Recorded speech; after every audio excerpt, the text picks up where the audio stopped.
Hello friends, welcome back to my channel, जहां मैं आपको बताती हूँ एजुकेशन से रिलेटेड, एग्ज़ाम से related updates, tips and tricks और लर्निंग से रिलेटेड चीज़ें। तो अगर आप मेरे चैनल पर नए हैं या आपने अभी तक मेरा चैनल सब्सक्राइब नहीं किया है तो जल्दी से मेरे चैनल को सब्सक्राइब कर दिए और साथ ही बेल बटन पर क्लिक करना ना भूलना, ताकि मेरी कोई भी न्यू इन्फॉर्मेटिव वीडियो की नोटिफिकेशन आप तक पहुँच जाए सबसे पहले। तो जो मुझसे कनेक्ट हैं फर्स्ट डे से, उनको पता है कि मैं डेली क्वेश्चंस आपको दे रही हूँ आपके एग्ज़ाम के लिए, जो इम्पोर्टेंट क्वेश्चंस हैं डीएलएड के, एमपी डीएलएड के। तो आप लोग मुझे कमेंट्स करके बताना ये आपकी कितनी हेल्पफुल हो रहा है, आपको कितना हेल्प कर रहा है। और दूसरी बात ये है कि मुझे टाइमिंग्स की वजह से वीडियो डालने में थोड़ा लेट हो जाता है, लेकिन मैं ट्राई करूँगी कि वीडियो टाइम पे डाल दूँ, ताकि आप लोग है ना पहले से फिर प्रिपेयर करो, आप पहले से प्रिपरेशन स्टार्ट कर दो। तो मैं इसके लिए ट्राई करूँगी। तो यहाँ मैं आज आपको बताने वाली हूँ प्रोफिशिएंसी इन इंग्लिश से रिलेटेड कुछ इम्पॉर्टेंट क्वेश्चन जो आपको पढ़ने हैं। लेकिन ये जो मैं इम्पॉर्टेंट क्वेश्चन बताने वाली हूँ ये सिर्फ आपके जो यूनिट 1, यूनिट 2, यूनिट 3 और यूनिट 4 के, जो आपकी यूनिट 5 है वो बहुत लेंदी है, उसका मैं आप लोगों को कल दे दूँगी। तो आप लोगों को उसकी वीडियो कल मिल जाएगी उसके इम्पॉर्टेंट क्वेश्चन की। आज मैं आपको यूनिट 1 से यूनिट 4 तक के इम्पॉर्टेंट क्वेश्चन बता रही हूँ। और जो मैं इम्पॉर्टेंट क्वेश्चन बता रही हूँ उसका मैं बेसिक आपको आंसर दे दूँगी, कि आपको आइडिया हो जाए कि इसमें क्या लिखना है क्या नहीं लिखना है। क्योंकि कुछ बच्चे बोल रहे हैं कि हमें आंसर नहीं मिल रहे हैं तो हम क्या करें। तो आप हमें आंसर भी दे दिए, इसलिए मेरे पास इतना टाइम नहीं है कि मैं आपको फुल आंसर दे दूँ, लेकिन मैं आप लोगों को एज अ आइडिया के लिए कुछ आउटलाइंस या पॉइंट्स दे रही हूँ, जिससे आप लोगों को हेल्प मिले और आप लोग अपने आंसर्स खुद बना पाएँ। तो चलिए शुरू करते हैं हम अपनी वीडियो। तो जो हमारा प्रोफिशिएंसी इन इंग्लिश है, जो मंडे को आपका एग्ज़ाम होने वाला है, उसका जो मार्क्स है वो 25 मार्क्स का होगा। आपका जो प्रोफिशिएंसी इन इंग्लिश का एग्ज़ाम होने वाला है आपका पेपर, वो आपका 25 मार्क्स का होगा। तो हमारा फर्स्ट क्वेश्चन है, why English is called a global language. English को ग्लोबल लैंग्वेज क्यों कहा जाता है? ग्लोबल लैंग्वेज मतलब जो पूरी दुनिया में सबसे ज़्यादा बोली जाती है, तो इंग्लिश को ही क्यों कहा जाता है? तो देखिए यहाँ मैंने लिखा है, English language is an example for the importance of a language because it is the international language and also became the most important language all over the world. It is mostly used in communicating around the world. Also it is spoken as the first language of the country. That is why it is known as the global language. आप लोगों को पता है जब हम India से बाहर जाते हैं तो जो मोस्ट ऑफ द कंट्रीज है वहाँ की जो फर्स्ट लैंग्वेज होती है, उनकी जो पहली भाषा होती है, जिनकी मातृभाषा होती है, वो इंग्लिश ही होती है। ठीक है, इसलिए इंग्लिश को हम ग्लोबल लैंग्वेज कहते हैं, क्योंकि मोस्ट ऑफ द कंट्रीज़ में इंग्लिश ही बोली जाती है कम्युनिकेट करने के लिए, और दुनिया में लगभग ज़्यादातर लोग ही इंग्लिश का यूज़ करते हैं, इसलिए इंग्लिश को बोला जाता है ग्लोबल लैंग्वेज। अब नेक्स्ट क्वेश्चन है हमारा, what is the importance and value of English teaching. जो इंग्लिश टीचिंग है, मतलब इंग्लिश पढ़ाने की इम्पोर्टेंस और उसकी वैल्यू क्या है, वो हमें बताना है। मतलब वो इंग्लिश पढ़ाना क्यों ज़रूरी है, उसकी क्या वैल्यू है। तो हमारा first point, it is internationally important. मैंने आपको पहले बता दिया था, हमारी कंट्री के बाहर जो मोस्ट ऑफ द कंट्रीज़ हैं, हमारी कंट्री के बाहर, वो इंग्लिश का ही यूज़ करते हैं। तो उनसे कम्युनिकेट करने के लिए हमें भी इंग्लिश आनी चाहिए, इसलिए इसकी इंटरनेशनली इम्पोर्टेंस है। मतलब हमारे जो वर्ल्ड वाइड है, हमारा जो इंडिया से बाहर है, इसकी इम्पोर्टेंस है, इसलिए इंग्लिश को पढ़ाते हैं। It is educationally important. फिर दूसरा, इट इज़ एजुकेशनली इम्पॉर्टेंट। अब ये एजुकेशनली इम्पॉर्टेंट कैसे हो गया, मतलब पढ़ाई लिखाई में इसका क्या इंपॉर्टेंस, आप लोगों को पता है। जैसे कुछ सब्जेक्ट होते हैं हमारे साइंस टेक्नोलॉजी के या मेडिकल के, उसमें जो कुछ वर्ड्स होते हैं वो हमारे इंग्लिश में ही दिए होते हैं। उन वर्ड्स को ज़्यादा अच्छे से समझा सिर्फ इंग्लिश में ही जा सकता है। अगर हम उन वर्ड्स को हिंदी में ट्रांसलेट करते हैं तो कुछ और ही वर्ड्स बन जाते हैं जो हमें समझ में नहीं आते हैं, जितने अच्छे से हमको वो इंग्लिश में आते हैं।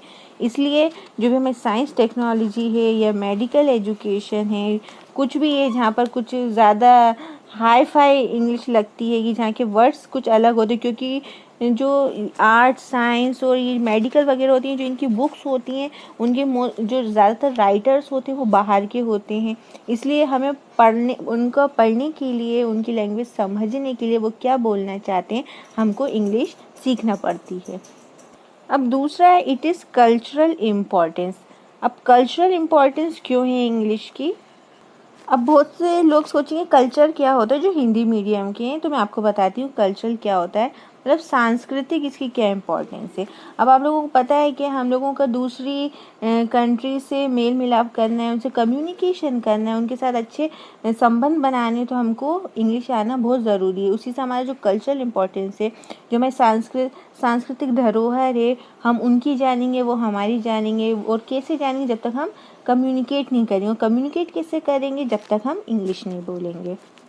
और जो देश जहाँ पर इंग्लिश नहीं बोली जाती थी, तो आज वो देश भी क्या कर रहा है, उन्होंने भी इंग्लिश को इम्पोर्टेंस देना शुरू कर दिया, बढ़ावा देना शुरू कर दिया। और वहाँ पर भी आजकल क्या हो रहा है, जो इंग्लिश लैंग्वेज है उसकी डिमांड बढ़ती जा रही है और लोग ही ना इसको पढ़ भी रहे हैं। अब नेक्स्ट आता है इट्स वोकेशनल इम्पोर्टेंस। अब वोकेशनल इम्पोर्टेंस होता है मतलब जो हम एजुकेशन से हट के जो पढ़ाई करते हैं, हमारी जो मेन पढ़ाई होती है उससे हट के कोई पढ़ाई करते हैं या कोई हमारा प्रोफेशन होता है, उसको हम कहते हैं वोकेशन या वोकेशनल। अब जैसे कि आप देखते हैं कि इसकी वोकेशनल इम्पोर्टेंस क्यों है। अब जब कोई बंदा बिजनेस करता है, या अपनी मैं एग्जांपल के लिए देती हूँ, जैसे कोई मेडिकल खोलता है, तो उसमें जो मेडिसिन के नाम होते हैं वो सब इंग्लिश में ही होते, हिंदी में नहीं होते। तो उसकी समझ के लिए वो क्या है, इसकी वोकेशनल इम्पोर्टेंस। जब तक इंग्लिश नहीं आएगी तो जो मेडिकल वाला है वो मेडिकल नहीं खोल पाएगा, क्योंकि उसको इंग्लिश नहीं आएगी, दवाओं के नाम नहीं समझ पाएगा। अब नेक्स्ट क्वेश्चन है what are the aims and objectives of teaching English at primary and middle school level.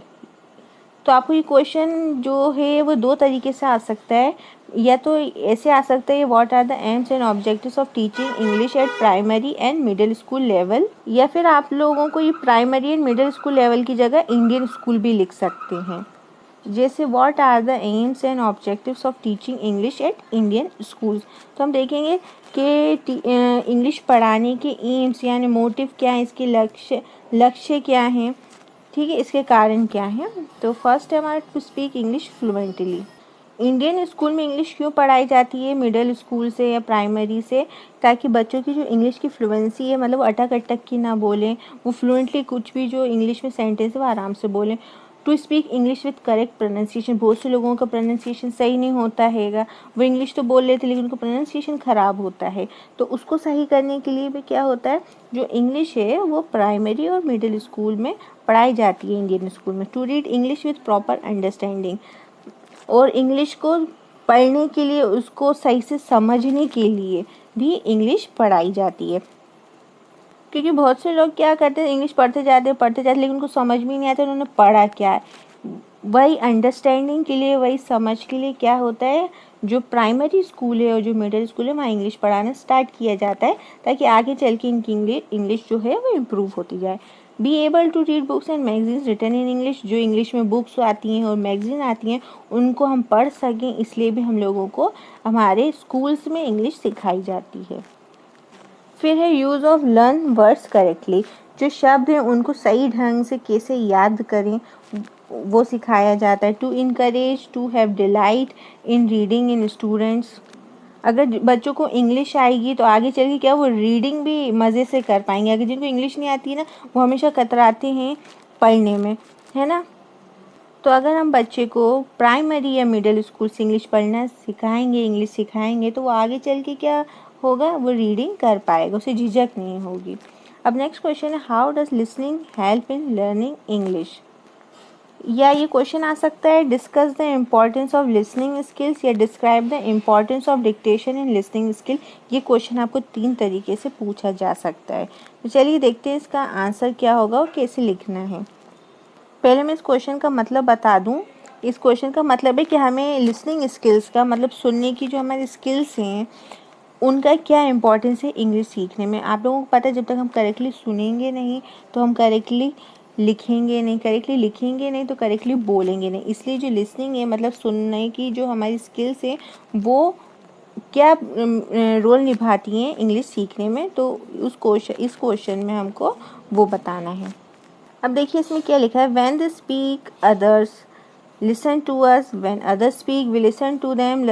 Thus we see that listening and speaking go together. They are very important skill. We speak, that we listen to, we learn language just by listening helps in speaking. The more we listen to a language, the better we learn to speak. It will it we learn the whole of the language just by listening. जैसे आप लोगों को पता है, जब हम लोग किसी से कॉन्वर्सेशन करते हैं या बात करते हैं तो एक बोलता है तो वो दूसरा सुनता है, फिर दूसरा बोलता है तो फिर जो पहला वाला है वो सुनता है, तो हमारी ऐसे ही है ना कम्युनिकेशन चलती है।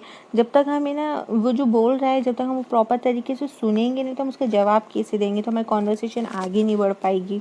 और आप लोगों को पता है जो जब बच्चा छोटा होता है तो वो अपनी जो लैंग्वेज है वो अपने घर से ही सीखता है, बस वो सुन सुन के सीखता है, उसको कोई सिखाता नहीं है। वो अपने पेरेंट्स को देखता है, अपनी फैमिली को देखता है कि वो कैसे बोल रहे हैं, क्या वर्ड्स बोल रहे हैं, वो सुन सुन के वो कैच कर लेता है उसको, वो भी वैसे ही बोलने लगता है फिर आगे चल के।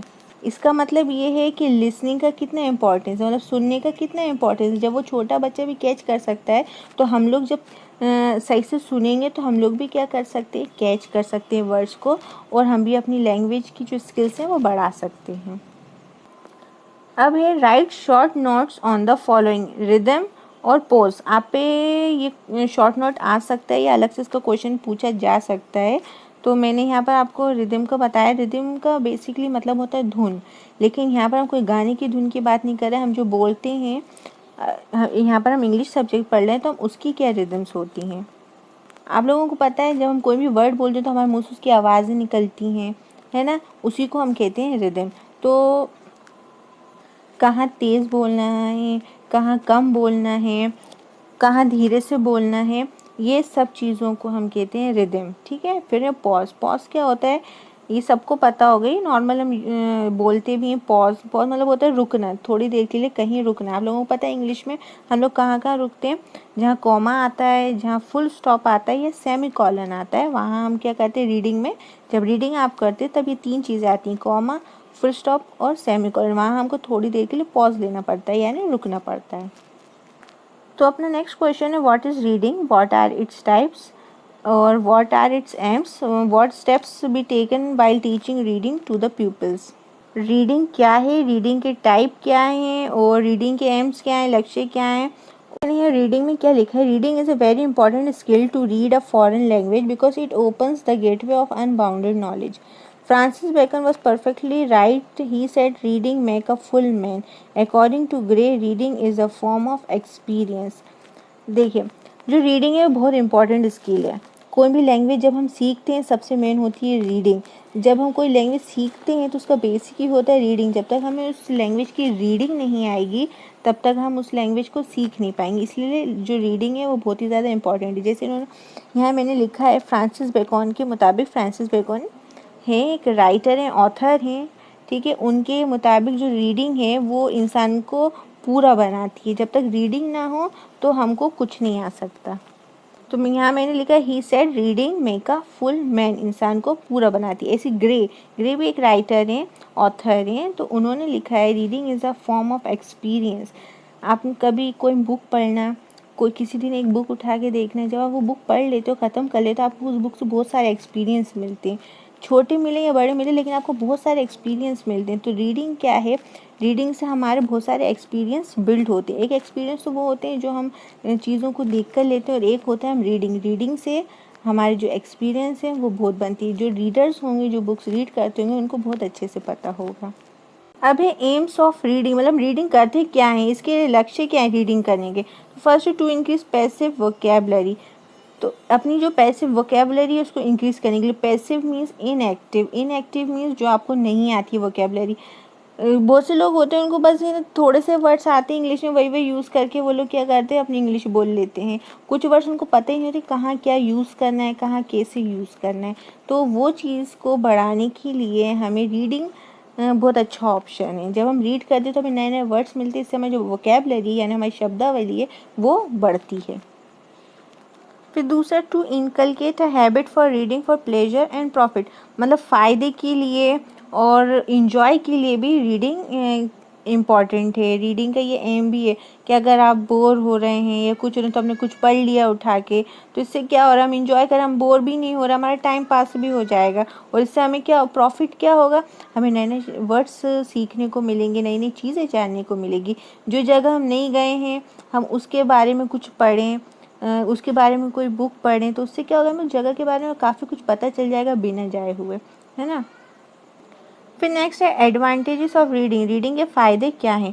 To helps in assimilation of ideas को बढ़ाने में, आइडियाज़ को बिल्डअप करने के लिए रीडिंग बहुत ज़रूरी है। जब हम रीडिंग करते हैं तो हमारे मन में बहुत सारे आइडियाज़ आते हैं चीज़ों को लेके, हम रिलेट कर पाते हैं उन चीज़ों को अपनी लाइफ से। इट इंक्रीज वोकेबलरी, हमारी शब्दावली बढ़ाने के लिए रीडिंग ज़रूरी है। It develop a way to self study and self education. अगर आपको पढ़ना आता है तो आप लोगों को किसी की ज़रूरत नहीं है, फिर आप खुद पढ़ के क्या खुद पढ़ सकते हैं। आप लोग अपनी पढ़ाई खुद कर सकते हैं, आपको किसी ट्यूशन की ज़रूरत नहीं होगी। अगर आपको बुक पढ़ना आती है तो आप सेल्फ स्टडी भी कर सकते हैं। The problem of spelling and pronunciation, reading करने से हमें पता चलता है कि किसकी स्पेलिंग क्या है, क्योंकि जब हम रीडिंग करते हैं तो एक एक चीज़ देखते हैं कि उसकी स्पेलिंग क्या है, उसका प्रोनाउंसिएशन कैसा होगा, मतलब उसको उस शब्द का उच्चारण हमें कैसे करना है। It is stimulated thought and action. It is stimulated thoughts and action. Stimulated का मतलब होता है प्रोत्साहन, मतलब हमारे जो विचार हैं उनका प्रोत्साहन बढ़ाने के लिए या उनको इनकरेज करने के लिए भी रीडिंग एक बहुत अच्छा ऑप्शन है और उसका ये फ़ायदा भी है।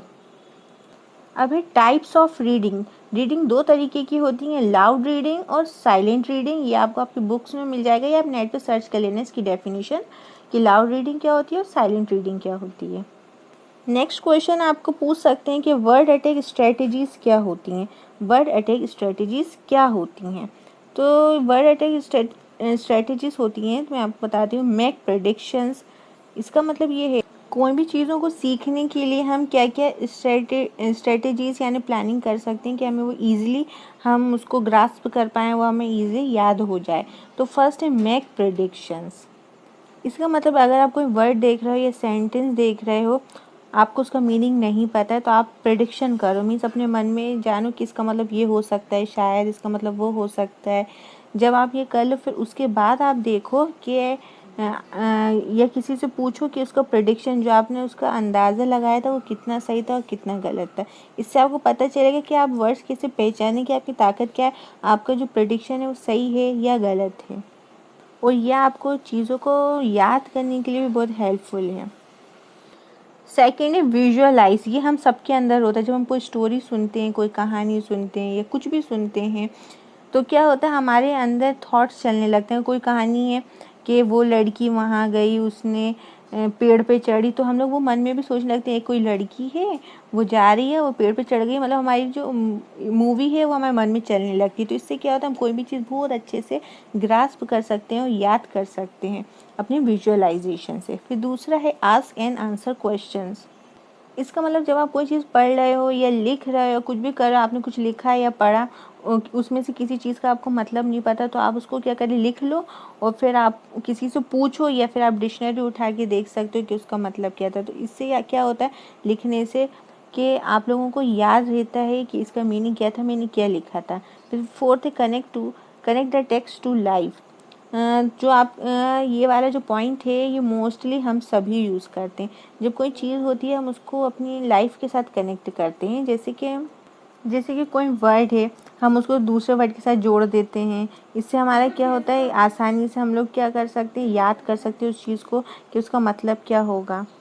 बेसिकली आप किसी चीज़ को जब आपको याद करना है, आपके मन में रखना है लॉन्ग पीरियड ऑफ टाइम के लिए, तो आप उन चीज़ों को अपनी लाइफ के साथ कनेक्ट करना शुरू कर दिए कि हाँ ये चीज़ हमने पढ़ी थी तो हमारी लाइफ में भी तो ऐसा होता है, ये इस चीज़ से मिलती जुलती है।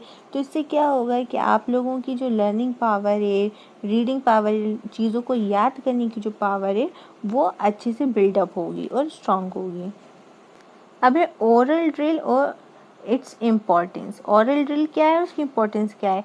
ये ओरल ड्रिल क्या है, ये इसमें जो टीचर्स होती हैं वो एक ग्रुप बनाती हैं बच्चों का या इंडिविजुअली सारे बच्चों को कोई एक्टिविटी देती हैं, ये पिक्चर दे देती हैं उसके बारे में बोलो, या ब्लैक बोर्ड पे कुछ लिख देती हैं कि उसके बारे में बोलो।